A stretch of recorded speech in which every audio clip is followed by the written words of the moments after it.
साल था 2127। मानव इतिहास अपनी प्रगति के ऐसे मुकाम पर पहुंच चुका था जहां पृथ्वी अब इंसान के लिए अकेला घर नहीं रही थी। मानव सभ्यता अब मंगल ग्रह पर बसने की योजनाएं बना रही थी और आए दिन चांद और आसपास के छोटे मोटे ग्रहों पर अपने वैज्ञानिक और रिसर्च टीमें भेजना एक सामान्य प्रक्रिया बन चुकी थी। इंसान को लगने लगा था कि अब ब्रह्मांड में ऐसा कुछ भी नहीं बचा जो उन्हें हैरान कर सके। लेकिन इसी आत्मविश्वास के बीच मानव जाति का सामना एक ऐसे ग्रह से हुआ जिसने न सिर्फ वैज्ञानिकों की गणनाओं को एक ही झटके में हिलाकर रख दिया, बल्कि पूरी मानव सभ्यता की नींद उड़ा दी। इसी तेजी से बदलती दुनिया में एक दिन पृथ्वी के सबसे भरोसेमंद और प्रसिद्ध यूनिवर्सल स्पेस सेंटर के डीप स्पेस रेडार पर कुछ ऐसा दिखाई दिया जिसने पूरी वैज्ञानिक दुनिया को हिलाकर रख दिया।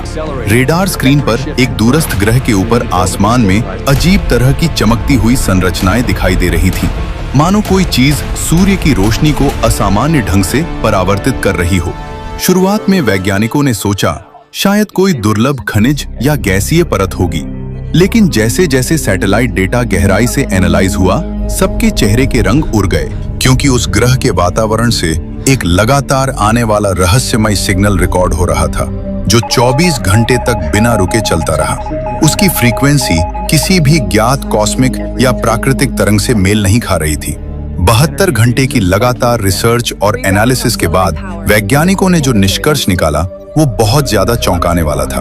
ये सिग्नल केवल ऊर्जा का संकेत भर नहीं है, ये उस ग्रह की सतह के नीचे छिपी किसी असाधारण रूप से कीमती वस्तु की ओर इशारा कर रहा है। स्पेक्ट्रम रिफ्लेक्शन और ग्रेविटी डेटा के अनुसार वैज्ञानिकों ने अनुमान लगाया कि वहां सोने जैसा भारी धातु तत्व असामान्य मात्रा में मौजूद है। लेकिन असली झटका तब लगा जब अंतिम रिपोर्ट सामने आई।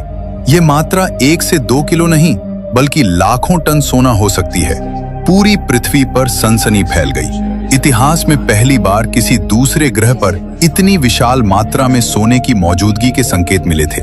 इसी के साथ यूनिवर्सल स्पेस सेंटर ने तुरंत एक हाई रिस्क मिशन को मंजूरी दी। इस मिशन के लिए चुने गए धरती के top 3 astronauts doctor Nathan Hale, cosmic signal and anomaly analyst doctor Elara Quinn, exoplanet life research specialist captain Marcus Steel, long range mission commander. उनका मिशन साफ था, उस रहस्यमय ग्रह तक पहुंचना, उस अजीब सिग्नल और चमकती संरचनाओं का रहस्य खोलना और ये पता लगाना कि क्या वाकई वहां लाखों टन सोना मौजूद है। लेकिन उन्हें जरा भी अंदाजा नहीं था कि जिस खोज के लिए वे वहां जा रहे हैं वो सिर्फ वैज्ञानिक खोज तक ही सीमित नहीं, बल्कि जब वे धरती पर लौटेंगे तब पूरी दुनिया एक बिल्कुल अलग रूप ले चुकी होगी। कुछ देर बाद तीनों एस्ट्रोनॉट्स अपने असाइंड मिशन ट्रेजेक्टरी की ओर बढ़ चुके थे। स्पेस पोर्ट पर हर ऑपरेशनल एक्टिविटी मानो फ्रीज हो गई थी। सभी की निगाहें लॉन्च कॉरिडोर पर टिकी हुई थी।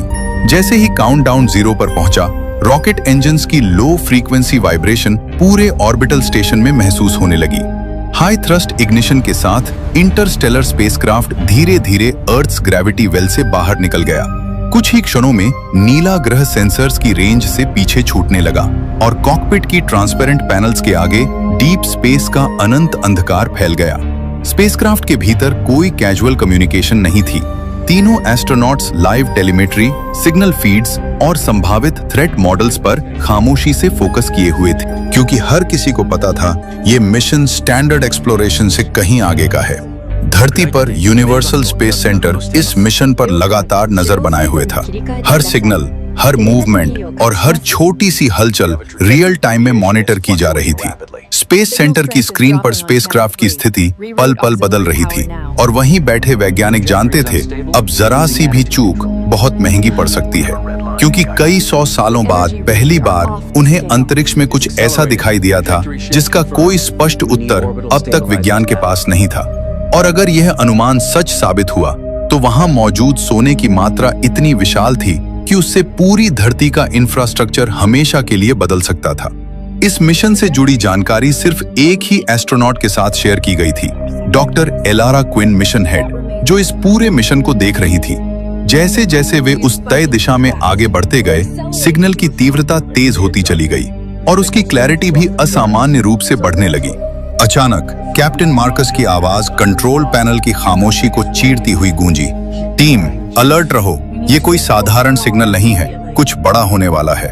स्थिति की गंभीरता समझते हुए डॉक्टर एलारा ने तुरंत धरती पर यूनिवर्सल स्पेस सेंटर से संपर्क साधने की कोशिश की, लेकिन उसी पल सारी कनेक्टिविटी एक झटके में गायब हो गई। यान के सेंसर्स अजीब तरह से बिहेव करने लगे और स्पेसक्राफ्ट पर एक अनचाहा ग्रेविटेशनल फोर्स अचानक असर दिखाने लगा। ये फोर्स ना तो किसी प्रीवियस रिसर्च में दर्ज थी, ना ही उनके रेडार सिस्टम्स ने इसकी कोई चेतावनी दी थी। सब कुछ अचानक हुआ था और अब उनके पास प्रतिक्रिया देने के लिए वक्त लगभग खत्म था। उस अनियंत्रित फोर्स के बीच आखिरकार उनकी स्क्रीन पर वह ग्रह उभरने लगा, अंधेरे में डूबा लेकिन किसी अजीब चमक से घिरा हुआ। यान बुरी तरह हिल रहा था, कंट्रोल्स बार बार रिस्पॉन्ड करना बंद कर रहे थे। अब कोई दूसरा रास्ता नहीं बचा था। कैप्टन मार्कस ने मैनुअल कंट्रोल एक्टिव किया और भारी झटकों के बीच किसी तरह स्पेसक्राफ्ट को उस ग्रह की सतह पर लैंडिंग कराया। लेकिन इस लैंडिंग की कीमत बहुत भारी थी। मेन इंजन पूरी तरह डिस्ट्रॉय हो चुका था। टकराव के बाद तीनों एस्ट्रोनॉट्स हल्के रूप से घायल थे, लेकिन जिंदा थे और यही सबसे बड़ी राहत थी। कुछ पल की खामोशी के बाद उन्होंने धीरे धीरे उस अनजान ग्रह पर अपना पहला कदम रखा। चारों ओर अजीब सी शांति फैली हुई थी, न हवा की आवाज, न किसी हलचल का संकेत। डॉक्टर एलारा ने जिन संकेतों और जानकारियों के आधार पर इस मिशन की तैयारी की थी, वो सब उन्हें वहां कहीं दिखाई नहीं दे रहा था। वे हैरानी से चारों ओर नजर दौड़ाने लगी, लेकिन सबसे सोचने वाली बात यह थी कि उस ग्रह के वातावरण में ऑक्सीजन मौजूद थी और कठोर चट्टानों के बीच बीच दूर दूर तक कुछ हरे भरे पेड़ भी खड़े थे।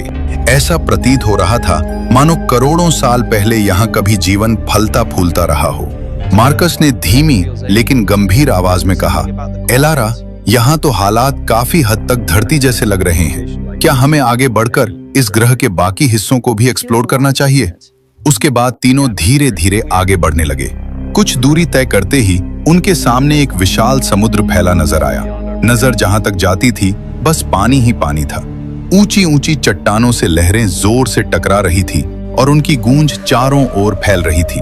उस पल की गंभीरता को थोड़ा हल्का करते हुए डॉक्टर नेथन ने मुस्कुराते हुए कहा, एलारा, क्या हमें यहाँ मछलियां पकड़ने के लिए भेजा गया है? एक पल के लिए तीनों एक दूसरे को देखकर मुस्कुरा दिए, लेकिन वे ये नहीं जानते थे ये हंसी ज्यादा देर तक टिकने वाली नहीं थी। थोड़ी देर की बातचीत के बाद एलारा ने फैसला लिया और डॉक्टर नेथन की ओर देखते हुए कहा, नेथन, तुम स्पेसक्राफ्ट के पास ही रुको। वहीं हमारे सभी सप्लाईज, खाना और रिसर्च इंस्ट्रूमेंट्स मौजूद हैं। कम से कम एक लोग को वहां रहना जरूरी है। फिर एलारा ने मार्कस की तरफ नजर डाली। हम दोनों आगे जाकर आसपास का इलाका एक्सप्लोर करेंगे। इसके बाद एलारा और मार्कस धीरे धीरे उस अनजान ग्रह की गहराइयों की ओर आगे बढ़ गए। आगे बढ़ते हुए एलारा के मन में एक बेचैनी सी चल रही थी। धरती पर हुई रिसर्च के दौरान जिस बात के संकेत मिले थे कि इस ग्रह पर सोने का एक विशाल भंडार मौजूद है, वो यूं ही गलत नहीं हो सकता था। एलारा जानती थी अगर ये सच है तो वह सोना कहीं न कहीं जरूर छिपा होगा, लेकिन जब तक इस बात की पूरी पुष्टि होने से पहले वह यह जानकारी मार्कस और नेथन के साथ साझा नहीं कर सकती थी, क्योंकि इस मिशन से जुड़ी गोपनीयता अंतरराष्ट्रीय स्तर पर बेहद सख्ती से लागू की गई थी। एक छोटी सी जानकारी भी दुनिया के कई देशों की नीतियों और निर्भरता को बदल सकती थी। जैसे ही वे कुछ और आगे बढ़े, उनके सामने एक विशाल चट्टान उभर आई। दोनों ने बिना ज्यादा सोचे फैसला किया कि उसी चट्टान के ऊपर से आसपास का इलाका देखा जाए। चढ़ाई आसान नहीं थी, हाथ फिसलते रहे, सांसें तेज होती गईं, लेकिन जैसे ही वे चट्टान के शिखर पर पहुंचे, दोनों के होश उड़ गए। उनके सामने दूर तक फैला हुआ एक ऐसा दृश्य था जिसकी उन्होंने कभी कल्पना भी नहीं की थी। चारों ओर सोने जैसी चमकती विशाल पत्थरनुमा संरचनाएं बिखरी पड़ी थीं, इतनी बड़ी बड़ी और इतनी भारी कि एक एक का वजन कम से कम 10 टन से कम नहीं लग रहा था। धूप की रोशनी उन पर पड़ते ही पूरी घाटी सुनहरी चमक से भर उठी थी। ये कोई छोटा भंडार नहीं था, ये वो सच्चाई थी जो अगर धरती तक पहुंच जाती तो दुनिया पहले जैसी कभी नहीं रह सकती थी। सुनहरी चट्टानों को देखते हुए एलारा के चेहरे पर एक हल्की मुस्कान आ गई। वो शांत स्वर में बोली, मार्कस, यही वो चीज है जिसके लिए हम यहाँ आए थे। एलारा की ये बात सुनते ही मार्कस की नजरें फिर से उन विशाल सुनहरी पत्थरों पर टिक गईं और उसे पहली बार एहसास हुआ कि वे जिस खोज का हिस्सा बने हैं वो सिर्फ एक मिशन नहीं बल्कि इतिहास बदलने वाला पल है। लेकिन उन्हें ये अंदाजा नहीं था कि इस खोज की कीमत उन्हें कितनी भारी नुकसान से चुकानी पड़ेगी। ये आने वाला समय ही बताएगा। उधर धरती पर यूनिवर्सल स्पेस सेंटर में अफरा तफरी मच चुकी थी। जिस तरह से उनका स्पेसक्राफ्ट अचानक सभी ट्रैकिंग सिस्टम से गायब हो गया था, उसने पूरे सेंटर को हिलाकर रख दिया था। हर तरफ साइंटिस्ट्स और टेक्निकल टीमें एक ही कोशिश में जुटी थीं, किसी भी तरह उनसे दोबारा एक बार कनेक्शन जुड़ सके। स्क्रीन पर एरर सिग्नल्स लगातार चमक रहे थे और हर बीतता सेकंड चिंता को और गहरा करता जा रहा था। लगातार खोज और कई जाने माने स्पेशलिस्ट की लंबी एनालिसिस के बाद आखिरकार यूनिवर्सल स्पेस सेंटर के हाथ एक ऐसी जानकारी लगी जिसने वहां मौजूद हर इंसान को हिलाकर रख दिया। जिस दिशा से एस्ट्रोनॉट्स का आखिरी सिग्नल मिला था, उसी दिशा में लगभग 70 से 80 हजार किलोमीटर की दूरी पर एक ब्लैक होल होने की आशंका जताई जा रही थी। और अगर ये अनुमान सच साबित हुआ तो आगे क्या होने वाला है, इसका अंदाजा किसी के पास नहीं था, क्योंकि इसके बाद ये सिर्फ एक रेस्क्यू मिशन नहीं, बल्कि समय, अंतरिक्ष और मानव अस्तित्व की सबसे बड़ी परीक्षा बनने वाला था। इसके बाद एलारा और मार्कस उन विशाल सुनहरी चट्टानों के पास पहुंचे। एलारा ने अपनी गोल्ड चेकिंग डिवाइस निकाली और एक चट्टान की सतह पर उसे सावधानी से लगाया।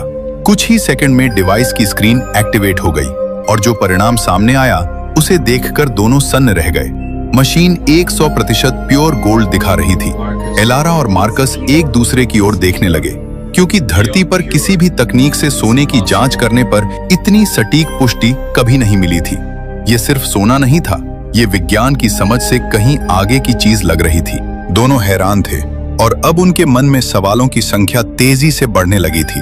जहां मार्कस के भीतर खुशी कोई ठिकाना नहीं था, वहीं एलारा के मन में अब भी एक अनकहा डर बना हुआ था। उसके दिमाग में एक ही सवाल बार बार गूंज रहा था, क्या इस ग्रह को सिर्फ हम ही खोज पाए हैं, या फिर हमसे पहले भी यहाँ कोई और आ चुका है? उस सवाल के साथ ही उस अनजान ग्रह की खामोशी और भी भारी लगने लगी थी। इन तमाम विचारों से एलारा ने एक पल के लिए नजर हटा ली। फिर हल्की सी मुस्कान के साथ वो मार्कस की ओर मुड़ी और बोली, मार्कस, अगर तुम्हें यहाँ से सोना अपने साथ ले जाना हो तो तुम कितना ले जाओगे?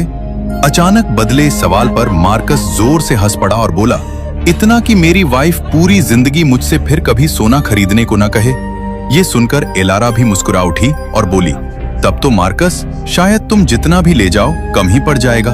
उन दोनों की हंसी कुछ पलों के लिए उस अनजान ग्रह की भारी खामोशी को हल्का कर गई। एलारा ने गहरी सांस लेते हुए कहा, चलो मार्कस, अब ये सब बातें नेथन को बताते हैं। उन्होंने सोने की उन विशाल चट्टानों में से एक छोटा सा टुकड़ा सावधानी से अलग किया और तीनों स्पेसक्राफ्ट की दिशा में लौटने लगे। जब वे स्पेसक्राफ्ट के पास पहुंचे तो एलारा ने वो सोने का टुकड़ा नेथन को दिखाया और पूरी घटना शुरू से आखिर तक उसे बता दी। नेथन की आंखें हैरानी से फैल गईं। कुछ ही पलों में तीनों मुस्कुराते हुए एक दूसरे से अपनी अपनी बातें शेयर करने लगे, मानो डर और थकान कुछ देर के लिए पीछे छूट गई हो। आखिरकार उन्होंने तय किया कि अगली सुबह एलारा और मार्कस उसी दिशा में और आगे तक एक्सप्लोर करने जाएंगे। इसके बाद तीनों ने स्पेसक्राफ्ट के इंजन की जांच की।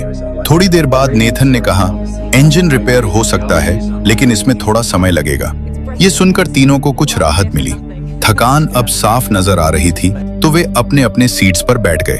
थोड़ी देर बाद एलारा बोली, जैसे ही इंजन पूरी तरह ठीक होगा, हम इसकी जानकारी स्पेस सेंटर को भेजेंगे। फिर हल्के अंदाज में मुस्कुराते हुए बोली, अब आराम करो बॉयज, कल बहुत काम है। अगली सुबह एलारा और मार्कस फिर से उस ग्रह की दूसरी दिशा की ओर निकल पड़े। जैसे जैसे वे कुछ दूरी तय करते गए, आसपास का माहौल धीरे धीरे बदलने लगा। चट्टानें और भी घनी होती जा रही थीं और जमीन अजीब सी ठंडी लग रही थी। तभी मार्कस अचानक रुक गया। उसकी नजर दूर किसी चीज पर टिक गई। वो धीमी आवाज में बोला, एलारा, वो देखो, क्या तुम्हें भी वहां कुछ दिख रहा है? दोनों वहीं रुक गए। मार्कस हैरानी से बोला, एलारा, वो एक स्पेसक्राफ्ट है। दोनों बिना समय गवाए उस दिशा में तेजी से बढ़े। जैसे जैसे वे पास पहुंचे, उनके कदम अपने आप धीमे पड़ते गए, क्योंकि वो स्पेसक्राफ्ट टूटा हुआ नहीं लग रहा था, बल्कि ऐसा प्रतीत हो रहा था मानो उसे यहाँ आए ज्यादा समय न हुआ हो। ये देखकर दोनों के भीतर एक डर सा छा गया, क्योंकि इसका मतलब साफ था, उनसे पहले भी कोई और इस ग्रह तक पहुंच चुका था। जब दोनों स्पेसक्राफ्ट के अंदर गए तो उन्हें एक पुरानी डायरी मिली। डायरी के पन्नों पर लिखी जानकारी ने उनके होश उड़ा दिए। Spacecraft name polar lander, Washington DC USA। Astronauts John और स्टीव। Take off years 1971। ये पढ़ते ही एलारा ने अपने सिर पर हाथ रखा और वहीं जमीन पर बैठ गई। कांपती हुई आवाज में वह बोली, मार्कस, इस स्पेसक्राफ्ट को यहाँ आए हुए पूरे 156 साल हो चुके हैं। घबराए हुए स्वर में मार्कस बोला, एलारा, क्या यहाँ टाइम डायलेशन काम कर रहा है? कहीं हम किसी टाइम ट्रैप में तो नहीं फंस गए? उसकी आवाज धीरे धीरे डर में बदलने लगी। अगर ऐसा है तो पता नहीं धरती पर कितने दिन या कितने साल बीत चुके होंगे। वो डर से चिल्ला पड़ा, मेरी धरती पर फैमिली है एलारा, मैं यहाँ नहीं रह सकता। मुझे वापस जाना है, मुझे धरती पर लौटना है। मार्कस की हालत देखकर एलारा ने शांत रहते हुए उसके कंधे पर हाथ रखा और बोली, मार्कस, डर से कुछ हल नहीं निकलेगा, हमें अभी हिम्मत से काम लेना होगा। फिर उसने उस टूटे हुए स्पेसक्राफ्ट की ओर देखते हुए कहा, सबसे पहले ये पता लगाना जरूरी है कि यह स्पेसक्राफ्ट कब यहाँ आया था और क्या उन दोनों एस्ट्रोनॉट्स में से कोई एक भी अब तक जिंदा है। एलारा और मार्कस धीरे धीरे उस टूटे हुए स्पेसक्राफ्ट से बाहर निकले। उनके कदम अब उस अनजान ग्रह के घने जंगलों की ओर बढ़ रहे थे, दिल में एक हल्की सी उम्मीद लिए कि शायद उन दोनों एस्ट्रोनॉट्स में से कोई एक अब भी जिंदा हो। लेकिन उसी उम्मीद के साथ एक डर भी लगातार उनके भीतर चल रहा था कि क्या सच में ये जहाज 156 साल पहले यहाँ पहुंचा था, या फिर वो डायरी की बातें गलत है। वे दोनों कभी ऊंची ऊंची चट्टानों पर चढ़कर दूर तक आवाज देते, तो कभी घने जंगल के बीच रुक रुक कर नाम पुकारते, जॉन, स्टीव, क्या कोई है यहाँ? लेकिन यह ग्रह बेहद विशाल था, इतना विशाल कि यहाँ किसी एक इंसान को ढूंढ पाना लगभग नामुमकिन सा लग रहा था। उनकी आवाजें जंगल की खामोशी में घुल कर रह जाती और जवाब में उन्हें सिर्फ अपनी ही गूंज सुनाई देती। बहुत देर तक खोज करने के बाद भी जब उन्हें किसी भी तरह का कोई सुराग नहीं मिला, न ही किसी एस्ट्रोनॉट के जिंदा होने का संकेत और न ही किसी हलचल की उम्मीद, तो आखिरकार थक हार कर वे दोनों अपने स्पेसक्राफ्ट की ओर लौट गए। जैसे ही एलारा और मार्कस स्पेसक्राफ्ट के पास पहुंचे, उन्होंने जंगल और उस रहस्यमय स्पेसक्राफ्ट में मिली सारी बातें नेथन को बता दी, जिसके बाद तीनों की चिंता और तनाव पहले से कहीं ज्यादा बढ़ गया, क्योंकि अब उनके सामने सबसे बड़ी समस्या ये थी कि किसी भी हाल में और जितनी जल्दी हो सके स्पेसक्राफ्ट को ठीक किया जाए। उन्हें इस अनजान ग्रह पर आए हुए 35 घंटे से ज्यादा हो चुके थे, लेकिन वे इस बात से पूरी तरह अनजान थे कि इस थोड़े से समय में ही उन्होंने क्या कुछ खो दिया था, और यह नुकसान सिर्फ उनके लिए ही नहीं बल्कि पूरी धरती के लिए कितना बड़ा होने वाला था, ये आने वाला समय ही उन्हें बताएगा। तीनों मिलकर लगातार स्पेसक्राफ्ट को ठीक करने में जुट गए। तभी एलारा की नजर नेथन पर गई और उसे याद आया कि लैंडिंग के वक्त उसके सर में लगी चोट के घाव अभी भी वैसे ही थे और खून अब तक बंद नहीं हुआ था, जबकि उसने मेडिसिन भी लिया था।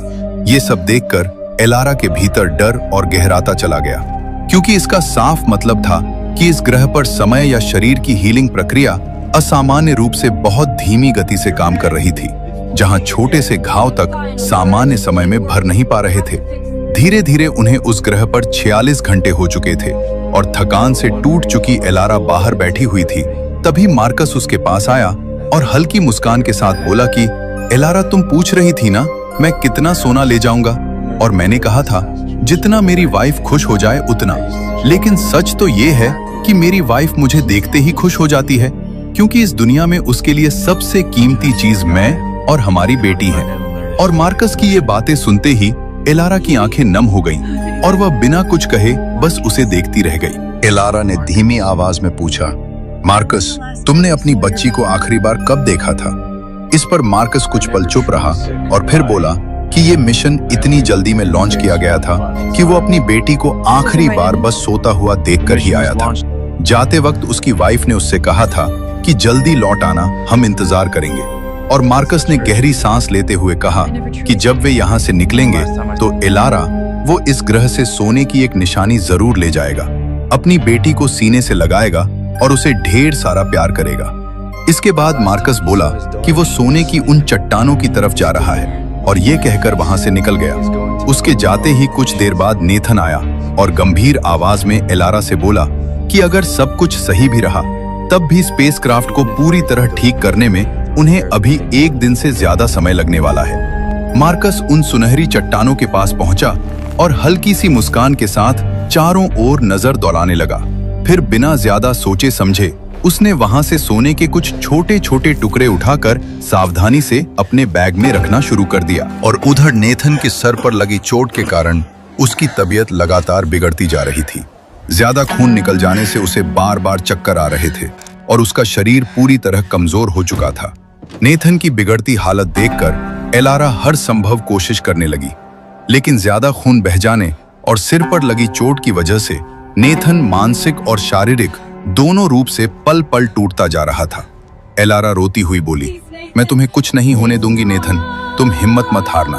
उसके बाद एलारा बिना एक पल गंवाए अचानक उस पुराने स्पेसक्राफ्ट की ओर दौड़ पड़ी, इस उम्मीद के साथ कि शायद वहां उसे कोई ऐसी चीज मिल जाए जिससे नेथन की जान बचाई जा सके। एलारा ने उस पुराने स्पेसक्राफ्ट के अंदर हर जगह बेतहाशा तलाश की, लेकिन उसे कोई भी दवा नहीं मिली और उसी पल वो ये समझ चुकी थी कि इस ग्रह पर अगर एक छोटी सी खरोंच भी लग जाए तो उसे भरने में कई महीने लग सकते। डर और घबराहट के साथ वो तेजी से अपने स्पेसक्राफ्ट की ओर भागी, मगर जैसे ही वहां पहुंची उसने देखा कि नेथन दम तोड़ चुका था।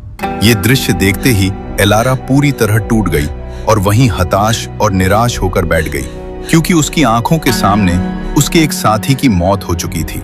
उधर मार्कस ढेर सारा सोना लेकर जब स्पेसक्राफ्ट के पास पहुंचा तो सामने का मंजर देखते ही उसके होश उड़ गए।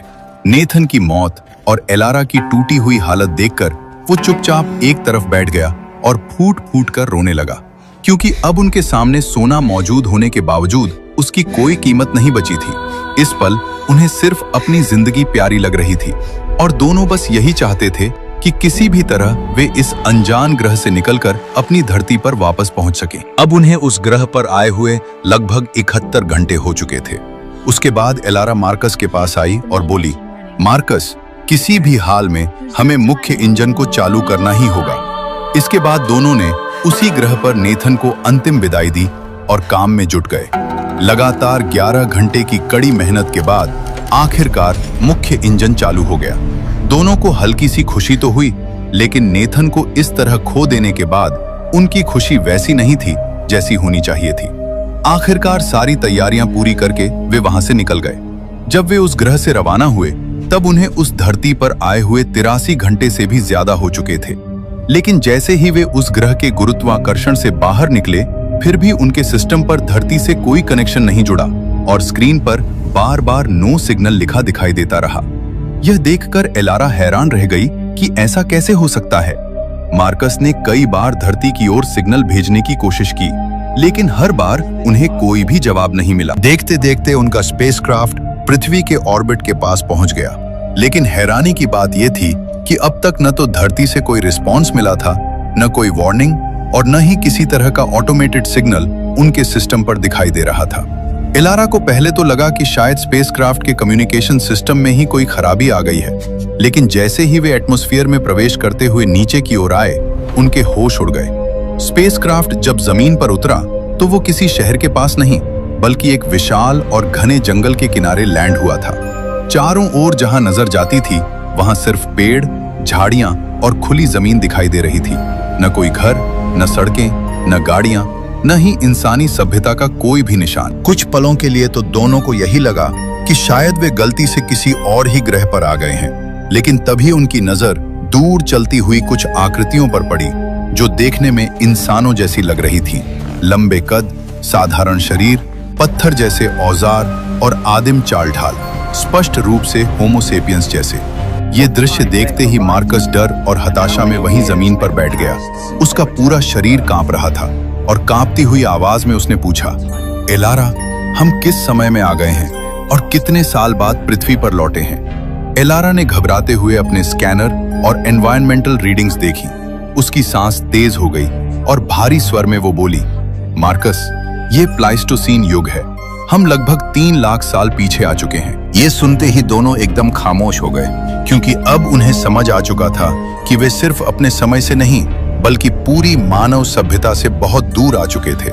एलारा ने गहरी सांस लेते हुए कहा कि उस ग्रह पर बीता हुआ हर एक सेकंड पृथ्वी पर पूरे 1 साल के बराबर था और उन्होंने वहां लगभग 83 घंटे और कुछ मिनट बिताए थे, जिसका मतलब ये था कि पृथ्वी पर उनके लिए एक पूरा युग बीत चुका था। अब उनके पास कुछ भी नहीं बचा था, न उनकी अपनी धरती, न उनके अपने लोग, न ही वो समय जिसमें वे पैदा हुए थे। वे सब कुछ खो चुके थे और उनके पास सिर्फ उस ग्रह का सोना और उनकी पुरानी यादें बची थी। दोनों ही ये समझ नहीं पा रहे थे कि इतनी जल्दी उन्होंने अपना सब कुछ कैसे खो दिया। ये सच्चाई स्वीकार करना उनके लिए आसान नहीं था, लेकिन फिर भी ये सच उनके सामने निःशब्द खड़ा था। उनके सामने होमो सेपियंस अपने अपने छोटे झुंडों में घूम रहे थे, हाथों में पत्थर और लकड़ी के साधारण औजार लिए, भोजन की तलाश में इधर उधर भटकते हुए। और जिस जगह वे दोनों खड़े थे वो कोई अनजान धरती नहीं, बल्कि आज से लगभग 3 लाख साल पहले की वही भूमि थी जिसे उस समय अफ्रीका के नाम से जाना जाता था। मानव सभ्यता के जन्म से पहले का वो दौर जहां इंसान अभी इतिहास नहीं लिख रहा था, बल्कि बस जिंदा रहने की जंग लड़ रहा था। अब उस सच्चाई को स्वीकार करने और उसी जीवन को जीने के अलावा उनके पास कोई दूसरा रास्ता नहीं बचा था। मार्कस फूट फूट कर रो पड़ा और एलारा से गले लगकर बोला कि काश वो इस मिशन पर गया ही न होता। काश उसने आखिरी बार अपनी बच्ची को सीने से लगाकर प्यार कर लिया होता। उसके दर्द की कोई सीमा नहीं थी, क्योंकि उसने वो खो दिया था जिसकी कीमत उसे पूरी जिंदगी चुकानी होगी। तब एलारा ने उसे संभालते हुए कहा कि मार्कस, हम ऐसे टूट नहीं सकते। हमें इस समय में भी खुद को जिंदा रखने के लिए लड़ाई लड़नी पड़ेगी, क्योंकि उस ग्रह पर बिताया हुआ हर एक मिनट हमें अपनों से और हमारे समय से दूर करता चला गया था। और उदास व निराश होकर दोनों खामोशी से सामने घूमते हुए होमो सेपियंस को देखने लगे। ये पूरा दृश्य उनके लिए किसी फिल्मी दुनिया से कम नहीं था, मानो इतिहास की कोई किताब अचानक उनकी आंखों के सामने खुल गई हो। जिन बातों को वे अब तक सिर्फ कहानियों में सुनते आए थे, डॉक्यूमेंट्री में देखते थे या टीवी स्क्रीन पर कल्पना की तरह महसूस करते थे, वही सब अब उनके चारों ओर जिंदा हकीकत बनकर मौजूद था। होमो सेपियंस के झुंड, उनकी चाल ढाल, उनका डर, उनकी भूख और जिंदा रहने की जद्दोजहद, सब कुछ उनके सामने था। ये पल उनके लिए बेहद दर्दनाक था, क्योंकि वे अपना समय, अपने लोग और अपनी पूरी दुनिया खो चुके थे। लेकिन उसी के साथ ये पल उतना ही रोमांचक भी था, क्योंकि वे मानव इतिहास के उस दौर में खड़े थे जहां से सभ्यता ने चलना शुरू किया था। दर्द और जिज्ञासा, डर और हैरानी, ये सभी भाव एक साथ उनके दिल में टकरा रहे थे और वे समझ नहीं पा रहे थे कि इस अजीब और निर्दयी समय में उन्हें रोना चाहिए या इस अनोखी सच्चाई को महसूस करना चाहिए। घने जंगलों के बीच खड़े एलारा और मार्कस अब किसी मिशन का हिस्सा नहीं थे। वे दोनों इतिहास के एक ऐसे गवाह बन चुके थे जो मानव जन्म से ठीक पहले खड़े थे। ये कोई नई दुनिया नहीं थी, ये वही धरती थी जब ह्यूमन एवोल्यूशन अपने शुरुआती फेज में थी, जहां होमो सेपियंस अपनी सिविलाइजेशन नहीं बना रहे थे, बल्कि सर्वाइवल और नेचुरल सिलेक्शन के रूल्स के हिसाब से जिंदा रहने की कोशिश कर रहे थे। ये सब अपनी आंखों से देखने के बाद आखिरकार एलारा और मार्कस ने एक ऐसा फैसला लिया जो उनके लिए आसान नहीं था, लेकिन जरूरी था। उन्होंने तय किया कि अब वे इसी समय में जीने की कोशिश करेंगे, क्योंकि इस दुनिया में सर्वाइवल ही उनका एकमात्र ऑप्शन बचा था। थोड़ी ही दूरी पर एलारा और मार्कस ने पहली बार होमो सेपियंस के एक छोटे समूह को करीब से देखा। उनकी चाल धीमी थी, शरीर पर कोई सुरक्षा नहीं थी और उनकी आंखों में डर, भूख और सतर्कता एक साथ साफ दिखाई दे रही थी। दोस्तों, कहानी में आगे बढ़ने से पहले आइए एक पल रुककर होमो सेपियंस के बारे में कुछ ऐसी इंटरेस्टिंग बातें भी जान लेते हैं, फिर अपनी कहानी की तरफ चलेंगे। Number 1, survival not civilization. Homo sapiens इस दौर में शहर, घर या खेती नहीं जानते थे। उनकी पूरी जिंदगी सिर्फ सर्वाइवल पर टिकी थी। खाना ढूंढना, प्रेडेटर से बचना और अगला दिन देख पाना ही उनकी सबसे बड़ी जीत होती थी। Number 2, tools were simple but smart. उनके हथियार एडवांस्ड नहीं थे, सिर्फ पत्थर, लकड़ी और हड्डियां। लेकिन इन सिंपल टूल्स के पीछे शार्प ऑब्जर्वेशन और लर्निंग एबिलिटी थी, जो आगे चलकर ह्यूमन एवोल्यूशन की सबसे बड़ी ताकत बनी। Number 3, fire changed everything. आग सिर्फ गर्मी के लिए नहीं थी। फायर ने उन्हें कच्चा खाना पकाना सिखाया, रात में जानवरों से बचाया और ग्रुप बॉन्डिंग मजबूत की। यही आग आगे चलकर सिविलाइजेशन की पहली सीढ़ी बनी। Number 4, they lived in groups. Homo sapiens अकेले नहीं रहते थे, वे छोटे छोटे ट्राइब्स या ग्रुप्स में रहते थे, क्योंकि उन्होंने बहुत पहले समझ लिया था अकेला इंसान कमजोर है, ग्रुप में इंसान जिंदा रहता है। Number 5, fear was their constant companion. उनकी आंखों में जो डर दिखता है वो कमजोरी नहीं बल्कि अलर्टनेस और अवेयरनेस का साइन था। हर आवाज, हर परछाई, हर हलचल उनके लिए लाइफ और डेथ डिसीजन हो सकती थी।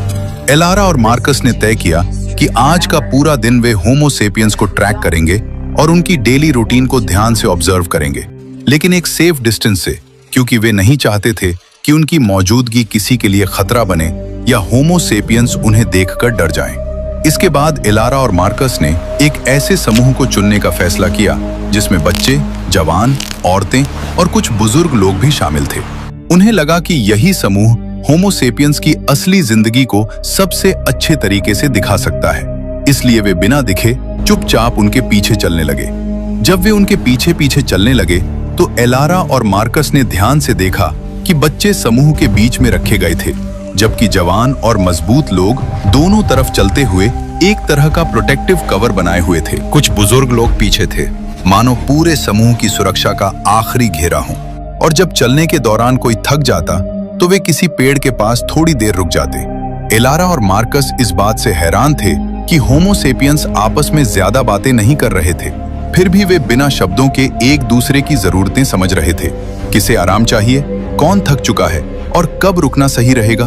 उन्होंने ये भी नोटिस किया कि जब भी ये समूह कहीं ठहरता तो हमेशा किसी नदी या पानी के स्रोत के आसपास ही रुकता, मानो पानी ही उनकी पूरी जिंदगी की सबसे अहम हिस्सा हो। जब भी वो समूह कहीं रुकता तो अपने साथ लाया हुआ थोड़ा सा खाना बाहर निकालता। सबसे पहले बच्चे और बुजुर्गों को खिलाया जाता ताकि वे सुरक्षित और मजबूत रह सकें। उसके बाद जो बचता वो जवान होमो सेपियंस आपस में बांट लेते। इतनी समझदारी और आपसी केयर देखकर एलारा और मार्कस दोनों हैरानी और सम्मान से बस उन्हें देखते रह जाते। कुछ देर चलने के बाद एलारा और मार्कस ने नोटिस किया कि कुछ जवान होमो सेपियंस परेशान दिखाई दे रहे थे। उनके चेहरे और बॉडी लैंग्वेज से साफ लग रहा था कि आज खाने का इंतजाम न होने की चिंता उन्हें अंदर ही अंदर खाए जा रही थी।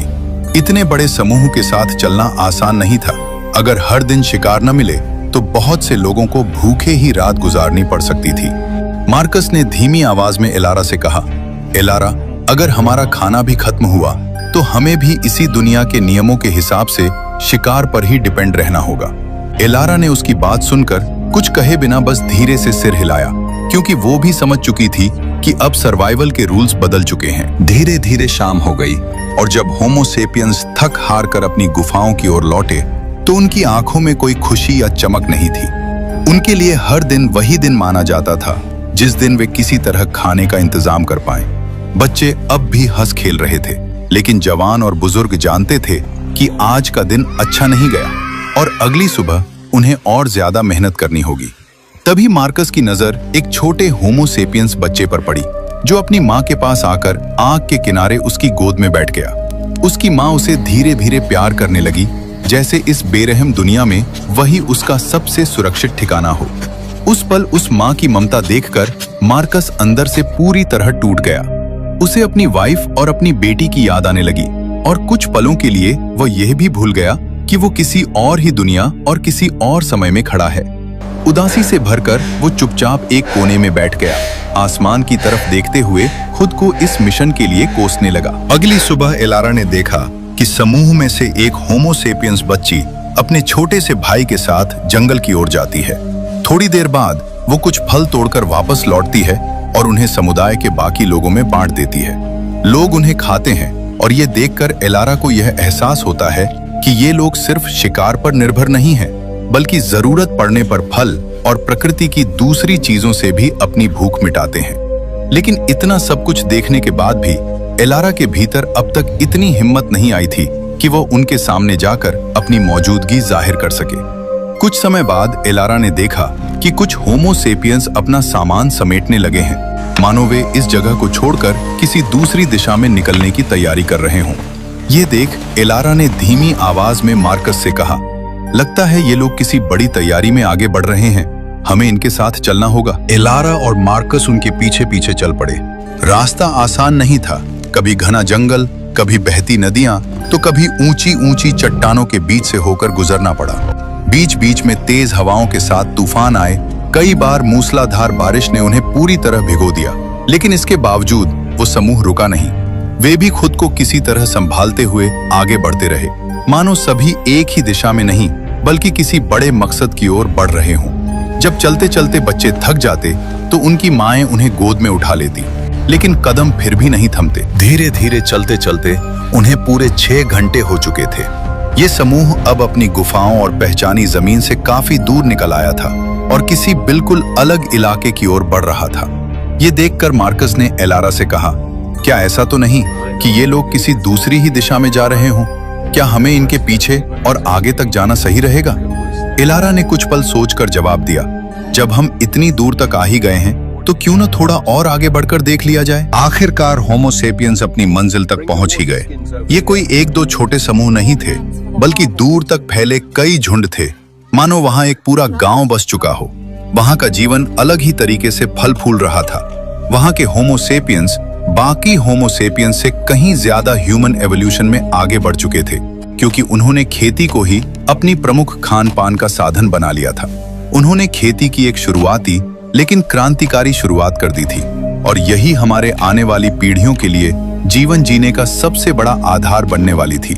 शुरुआत में बस जंगली गेहूं और जौ को चुनकर उन्हें उगाना सीख रहे थे। ये दृश्य देखकर एलारा और मार्कस के भीतर एक अजीब सा सुकून भर गया, मानो वे अपनी ही प्रजाति की उस पहली कोशिश को देख रहे हों, जहां इंसान ने पहली बार भटकने से आगे बढ़कर कुछ बनाने का सपना देखा था। वहां पहुंचकर ये साफ दिखाई देता था कि ये लोग सिर्फ साथ नहीं रहते थे, बल्कि एक ऑर्गेनाइज्ड कम्युनिटी की तरह काम करते थे। वे आपस में मिलते, जानकारी साझा करते और ऐसे जुड़ते थे मानो पुराने साथी और रिश्तेदार हों। ऑब्जर्वेशन से ये भी समझ आता था कि जब उनके इलाके के खाने के संसाधन कम होने लगते तो पूरा समूह सोच समझकर किसी दूसरी दिशा में पलायन कर जाता था। यह उनकी सर्वाइवल और प्लानिंग का एक स्वाभाविक हिस्सा था। उस रात वे लोग वहीं रुके, मिल बैठकर अपना भोजन किया और एक दूसरे को इशारों और संकेतों में आने वाले समय के बारे में समझाते रहे। अगली सुबह जब एलारा और मार्कस ने ध्यान से देखा तो उन्हें समझ आया कि यहाँ खेती तो हो रही थी, लेकिन सिंचाई के लिए ये लोग पूरी तरह बारिश के पानी पर निर्भर थे। उनके पास न तो कोई सिंचाई का साधन था और न ही उन्होंने नदी को अपने खेतों से जोड़ा था जिससे पानी सीधे वहां तक पहुंच सके। कुछ समय बाद जब हालात बदलने लगे तो होमो सेपियंस अपना सामान समेटकर उस जगह को छोड़कर चल देते हैं। यहीं पर एलारा और मार्कस ने 2 अलग-अलग समुदायों के बीच का अंतर साफ देखा। एक समुदाय ज्यादा खेती पर डिपेंड करता था, जबकि दूसरा शिकार पर। और जब शिकार नहीं मिल पाता तो उन्हें मजबूरी में खेती करने वाले समुदाय से मदद लेनी पड़ती थी। जैसे ही वे लोग कुछ सामान लेकर अपने इलाके के जंगल से गुजर रहे थे, तभी अचानक शेरों के एक झुंड ने उन पर हमला कर दिया। कुछ ही पलों में एक होमो सेपियंस और एक बच्चा उस हमले का शिकार हो गए। बाकी लोग किसी तरह भागकर अपनी जान बचाने में कामयाब हो सके। दूर एक चट्टान की आड़ से एलारा और मार्कस ये सब देखते रह गए। उनका दिल दहल उठा। उन्हें पहली बार पूरी तरह एहसास हुआ कि यह समय जितना शांत अब तक दिखाई दे रहा था, असल में उससे कहीं ज्यादा निर्दयी और क्रूर था। ये सब देखकर मार्कस खुद को रोक नहीं पाया। उसने भारी आवाज में एलारा से कहा, क्या ये लोग ऐसे ही हर दिन शिकार होते रहेंगे एलारा? क्या हम इनकी मदद नहीं कर सकते? अगर हम इन्हें समझाएं, आधुनिक उपकरण दें, सरवाइव करने के सही साधन और जीने की सही दिशा दिखाएं, तो शायद यहीं से एक नए युग की शुरुआत हो सकती है एलारा। आखिरकार दोनों ने यह फैसला कर लिया कि वे होमो सेपियंस की मदद जरूर करेंगे। लेकिन सवाल अब यह था, शुरुआत कहां से की जाए? दोस्तों, यहीं से यह कहानी और भी ज्यादा रोमांचक होने वाली है। बहुत जल्द इसके अगले पार्ट्स आने वाले हैं, और अगर आप हर पार्ट के साथ बने रहते हैं तो उसके लिए दिल से धन्यवाद। मिलते हैं कहानी के नेक्स्ट पार्ट में।